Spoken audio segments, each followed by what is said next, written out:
Hello, everyone, and welcome to the SDGC review discussion for A Space for the Unbound. Special thank you to Toge Productions for providing us with the code. My name is Brittany, and I'm joined today by CJ. How you doing, CJ?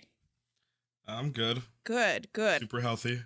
And you sound so good and healthy right now. I'm so glad. Yeah. So I actually reached out to Finn for this code to have him reach out and get the code because um I actually was putting together my fantasy critic, and I'm not going to go into any details about that, but it's basically just like video game fantasy football. And I picked this game because I saw it coming out soon and I thought it just looked joyous. For those who don't know, it is I would say a slice of life story driven game that deals with themes of anxiety and depression. It's pixel art, so 90s pixel art, and it's also based in Indonesia. Um, I love 90s pixel art just because I grew up around that time, and I thought it was really cool to have like Indonesian representation, especially with a small little indie company like that. So it just looked really interesting. I didn't even know that the story was going to be dealing with themes of depression and anxiety. I just thought it looked really, really cool and fun. So after I picked it on my fantasy critic, I was like, hey, Finn, can you reach out to them and see if they can get us a code? And they did. So if you're listening, thank you. But yeah, I guess I'll just go ahead and dive into the intro of the game. It was so I started playing it. I had my first stream.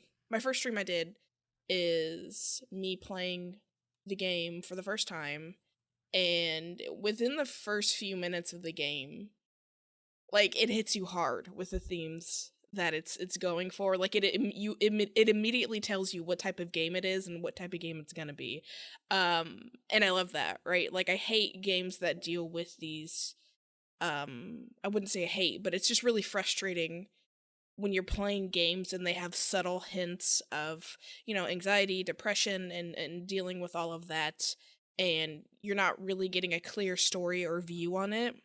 It's more so just you're kind of figuring it out as you go along, whereas this game, you immediately start, um, and there's just immediate themes. You play as a teenager. His name is Atma, and it starts out with you and this little girl, and basically you're helping her write this little story, and it has to deal with like this girl who's a star princess, and then she has this cat best friend, and then she gives the cat some powers, and they have this really unique relationship. And after she expresses the story, you're basically helping her write it, um and you have to go gather some things together for this little girl. And so trigger warning for anybody listening, like this is a game that does deal with heavy topics. And this little girl, you find out, is being basically emotionally abused because she's going to school and they have to pay for that, and the dad is really resentful of it. So to help her write a story, you have to go back to her house, and you have to sneak in because she's too afraid to go back home. And like as you're grabbing stuff from her room, the dad starts pounding on the door and starts screaming at you. And this is all within the first, like, I would say 15 minutes of the game.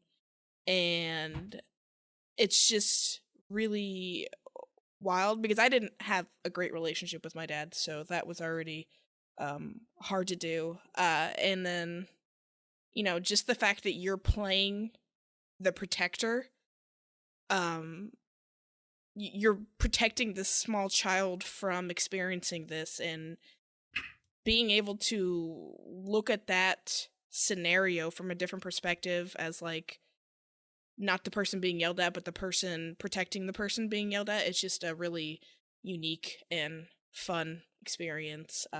But yeah, so essentially some things happen. You find out that you can dive into people's minds. So basically, Oh, so there's a supernatural, so it's sort of like yes. like Life is Strange, Yeah, basically. that's what I was gonna say. I said this game, before we even got on, I was like, there's something I want to compare it to, but I don't want to do it until we're on so I can get your reaction to it. But it's very Life is Strange-esque. Um, so this little girl gives you the book, and like as you're running around trying to put your book together, you have to dive into people's minds, and when you're in their mind, you basically have to sort out the problems that they're having, whether it be somebody's having difficulties going to sleep. You go in and he's like, I need this, this, and this to be able to fall asleep. And so you basically in the dream kind of have to manipulate things around and make it so he does fall asleep. And then of course it interacts and happens in real life. So it's a very, it's very much like Life is Strange. That's what I kept thinking about it when I was playing through it. And also later in the game, you get the ability to just completely go to a different, much like Life is Strange, a different time period, but you can't interact with anybody because, you don't want to fuck up the timeline. But that doesn't happen until, I would say, towards the end of the game. Uh, Go ahead. well, it's so you said it's a slice of life. I'm looking at the Steam page because I hadn't heard about anything about this game before our coverage of it, but slice of life. So there's this game I played a couple years back called The Friends of Ringo Ishikawa. I think that's how you pronounce it. And basically, it's this 2D brawler slash RPG slash slice of life game where most of the game is revolved around you doing very menial tasks, meaning you're just kind of like going to school, brushing your teeth, taking the subway, smoking, whatever. I like games like that. Is there a lot of just like kind of, I don't want to say wasting time, but more of like just like doing daily things or just kind of like living in this world, or is it only focused on like this story or its gameplay loop? Yeah, Like so like that actually, I was just about to get into the gameplay, so that's a good, transition piece. So the game at the end of that scene, at like basically of the tutorial, is when you're learning about the mhm. story and everything. Um, there's like this bad storm, and after you return from getting this item from her house, she had tried to cross the bridge. The little girl did, and you as Atma go in to save her, and you end up drowning. But then you wake up and you're at school, and it's just a big dream. And your girlfriend's like, "Oh, you're such a sleepyhead," and it. I'm sorry, I was thinking of the progress of the game and how I want to explain it. So you have this girlfriend, and she's very smart, and obviously like the popular girl of the school, and is really good at everything. And the teacher wants you to come in so you can basically create it's basically essentially they want you to plan for your future, and she doesn't want to do that, so she's like, let's do this to-do list instead. So you write down this to-do list, and you essentially think that's going to be the whole game, right? Like you have to Mhm. you go see a movie, you have to figure out how to sneak out of school. It's really interesting. So to answer the question that you said, is there a lot of mundane activities? Yes, there is. And that's actually one of my biggest gripes of the game. I love it, don't get me wrong.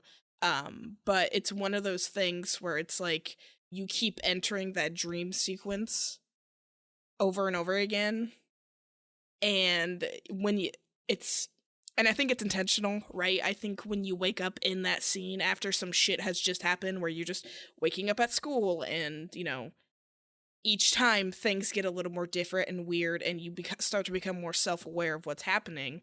um but like each time I'm just like, I want to figure out what the fuck is going on. Like I don't want to do these little tasks. Like I don't want to go pet a cat. Like I want to keep pursuing, and it's like you have to keep doing these tasks, and I think it's a good I think that's so fascinating though, because that's life, you know. exactly. You're not always going to tackle the big things. A lot of like I hate story based games, or like a good chunk of them, but the best ones are the ones where they let you sort of like ruminate in the world. My favorite example is like Persona 5. A good chunk of the stuff you do in that game outside of the dungeons and the story is like meaningless, like as far as progressing the game, but like, you know, you earn stuff. But again, like there are moments where you just like, I'm just gonna play darts with my friends for a bit. Or the best example is Red Dead 2. A good chunk of the game is made up of tasks. Right. So I like that this game is like, yeah, it hits you. I assume it hits you with a lot of heavy stuff, but you're also kind of left to your devices to kind of like process them by doing, what is it, by, I guess, petting cats or watching a movie. Right. Well, and that's funny because there's a lot of references in this game. Like one of the tasks is to pet as many cats as you can. Okay, And that's cute. yeah, and you have to, when you walk up on them, they're all like stray cats, so you name them, and there's like a bunch of references in there. Like there's JoJo references, JoJo Bizarre Adventure references. When you go to the movie, there's clearly a Terminator reference, but instead of a Terminator, it's like a raptor guy. And it's just like all these little like 90, because the game takes place in the early 90s, which is what, hence the graphics. So it's just like all of these little Easter eggs that just kind of, it's such a beautiful and well done world, that when you're doing those tasks, sometimes they don't feel like meaningless or just pointless or boring, right? Like you have fun. Like I'm laughing when I'm looking at these posters or the conversations, like I couldn't stop laughing at this one. So there's one, you walk up to a conversation and there's a wedding going on and somebody's like, "Hey, are you here for this wedding?" And you're like, "Oh no, that's not me." And then you go talk to the people next to her, and one of the people said, "What a shame the poor groom's bride is a," and then ... And I was like, that's a Panic at the fucking disco reference. Terrible, yeah. That's funny though. Gameplay itself, then, how does it like consist? What are the mechanics? Okay, so when you're first playing, it is the mind jump, right? So you have this book, and what happens is like a little star will appear above their head if you can mind jump them. And like I said, once you mind jump them, then you basically help solve that problem. So that's one aspect of the gameplay. That's like the serious parts. The other parts is there's also fighting in the game. So really? Yeah, basically you learn how to fight and deal with your bullies by playing it's basically knockoff Street Fighter. Like this, you go into this arcade and this old man like punches off some kids, and you know he's like, I'm just gonna stay here and keep playing my game. And then you go up and you're asking him for help, and you're asking him for help, and then you basically mind jump into his mind and you help him beat like the boss of the game. And the fighting in the game is essentially like you're looking at a map for, like, what are those in fighting games where you have those like those cheat sheets? Oh, like a combo, a combo sheet, right? Yeah. Like with like yeah. It has it on the screen and you press the buttons in the directions it's supposed to go to. Well, that's essentially fighting in the game. And one of the tasks in your that list that you and your girlfriend put together is to get the highest score. And that shit's fucking hard. I spent days on that shit because you have to input the proper command, and then that's your attack. And then when they attack, there's a bar, right? And there's red. The whole bar is red except for this one little part of green, and you have to land on the green. And there's a little thing that bounces up and down, and you have to land on the green to block. And the further you get into the game, like the actual like Street Fighter knockoff game in the game, the more they add on to those combos, the faster you have to do it and the smaller that little green thing becomes. So you have to get 1500 in order to win. I only got 1400. I was so mad. You can only get hit a few times and then you're out. But yeah, that's how you learn to fight in the game. So, you have the diving, you have the fighting. There's also just little like fetch quests that you do, like you go build a cat a house, or in order to build the cat a house, you have to get a bowl from this old man, but to get this bowl from this old man, you got to go help someone somewhere else, and then they'll give you something to help the old man so you can get the bowl. Like, there's a lot of stuff like that. It's a lot of just like you running around and helping people. And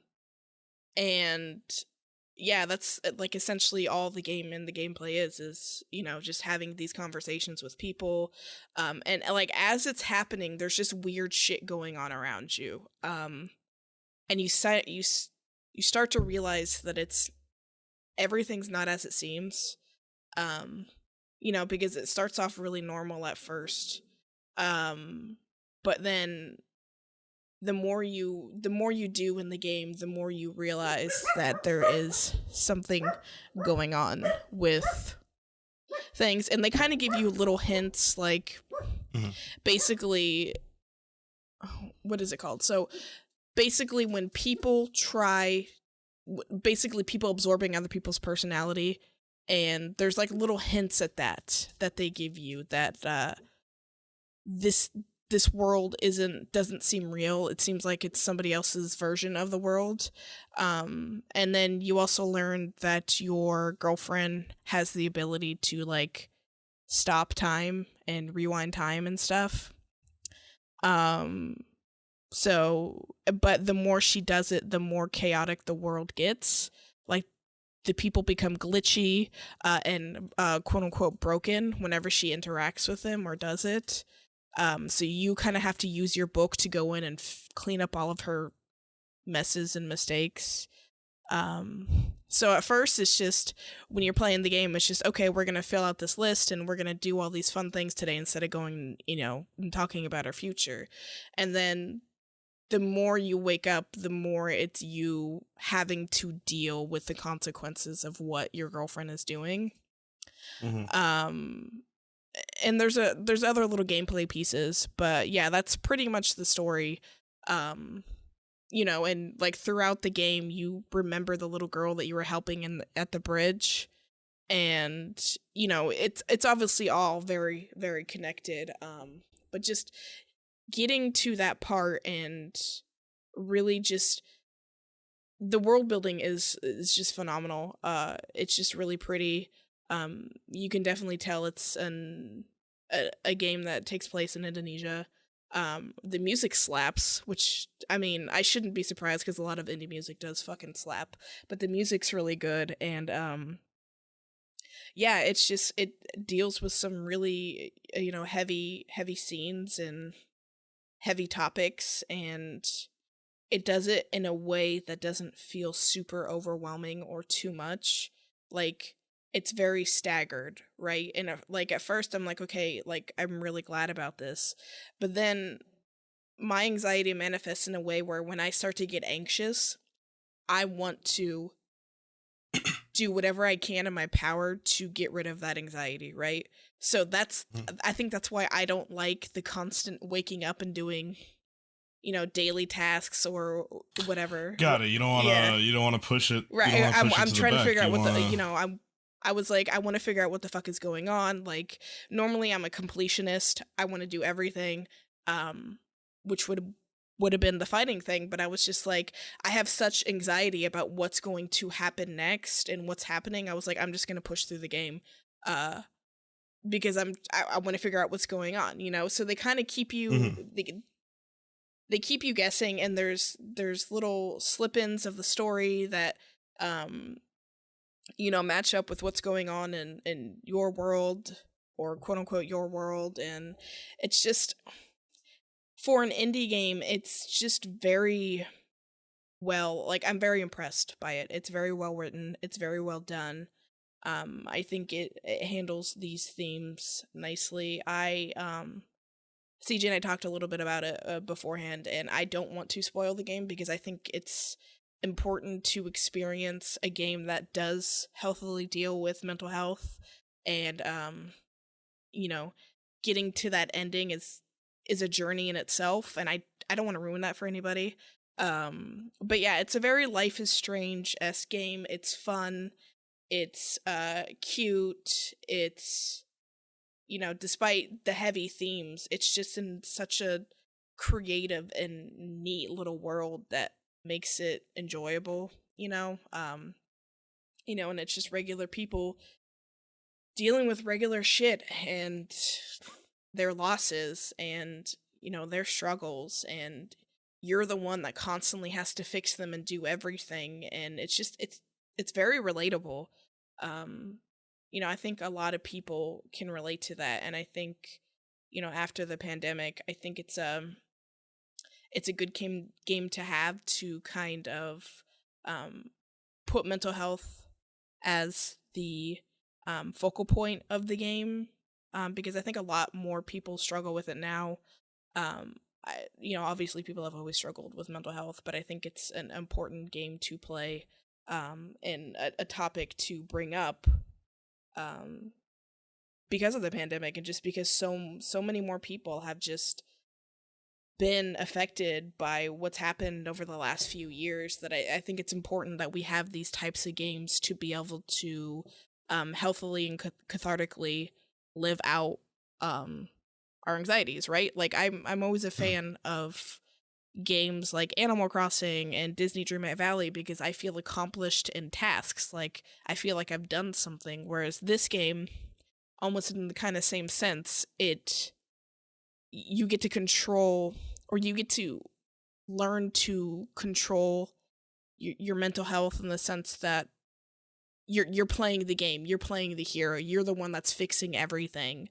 And and sometimes in life we don't feel that way with our mental health, right? Like we don't feel Right. like we're in control of the decisions we make, and how people perceive us, and how to best put how to best deal with our feelings going forward. And in this game, it does a really good job of just showing like the shit that people go through on a daily basis, and I think the fact that you're the protector, you're the hero, you're the protagonist of the game, I think it really, there's so many different meanings and messages I think the game has, but that one in particular, like for people who do everything to make sure everything's okay, I think that one's gonna hit hard for a lot of people, because that's a big theme. It's just you fixing everything, and it's like not one person can do that. Not one person can fix and solve everybody's problems. And yeah, that's pretty much all I have. I think it's just a wonderful, necessary, just delightful little game. Did you have any questions? No, I think you kind of hit the point, but we were talking about before, like this does seem like something I would enjoy. Again, something a little more unconventional as far as like story driven stuff. I'll definitely check it out. I like period pieces. I like coming of age stories. I like I like story based games that are that do deal with like things like mental health, or just some sort of like something a lot more different. So I'm glad you liked it. Yeah, and one good thing about this game is it's not very long, which again I think is important when you're dealing with heavy topics, because you don't want to spend like 20-30 hours in a game where it's just you heavily dealing with these hard topics. So it's just a very it's a very nice little refreshing sip, I think, between like the big games that you're playing. And it's just a little reminder to take care of yourself, and that we have to watch out for these things, and we have to be more proactive about ourselves and the people in our lives, and their mental health, and just prioritizing that shit, because it's huge. It's everywhere. Everybody's dealing with it. So that's why I really wanted to review the game, because I'm always looking to. I'm always very interested by people who in games who deal with these kind of heavy topics. You know, again, like you said, it's not normal storytelling. It's, you know, Mm-hmm. very blatantly talking about these topics. So, yeah, so I'm super glad that I was able to have the opportunity to review the game. And again, thank you to Toge Productions for providing us with the code. As always, you can catch us every Thursday night at 8 Eastern on SDGC Live on Twitch. 9 Eastern. Don't show up at 8. No one's there. Or is it a No, right. No, time I'm zone? sorry. Yeah, you're right, because it's 8 for your me. time, right? Yeah. Yeah. I mean, show up at 8. Show up at 8. Wait, I guess. You know, maybe Jeff will be streaming Elden Ring. Who knows? Sure. Or don't show up. It's probably best you don't anyway. Just kidding. So you can find us live every single Thursday at 9 p.m. Eastern. And basically we just talk about video games, what's going on news-wise, and what we've been playing, and we're just chill. And we have a good time, and we have a wonderful community. So, thanks again for listening, and thank you again to CJ for joining me. And remember, kindness costs nothing. Farewell.